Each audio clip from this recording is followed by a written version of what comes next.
আচ্ছা, অনেক সময় হয় না আমাদের কোনো কিছু করতে সমস্যা হয়। সাপোজ আমি বলতে যাচ্ছি যে আমার এটা করতে সমস্যা হচ্ছে, ওটা করতে সমস্যা হচ্ছে।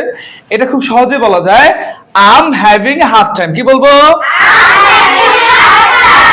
I am having a hard time.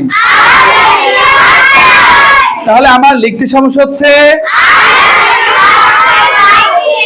I am having a hard time writing. Very good. আচ্ছা, আমার পড়তে সমস্যা হচ্ছে, আমার হাঁটতে সমস্যা হচ্ছে, walking. I am having a hard time walking. আমার দৌড়াতে সমস্যা হচ্ছে, I am having a hard time running. আমার খেতে সমস্যা হচ্ছে, I am having a hard time eating. Fantastic. সবাই জন্য জোরে হাততালি হয়ে যাবে।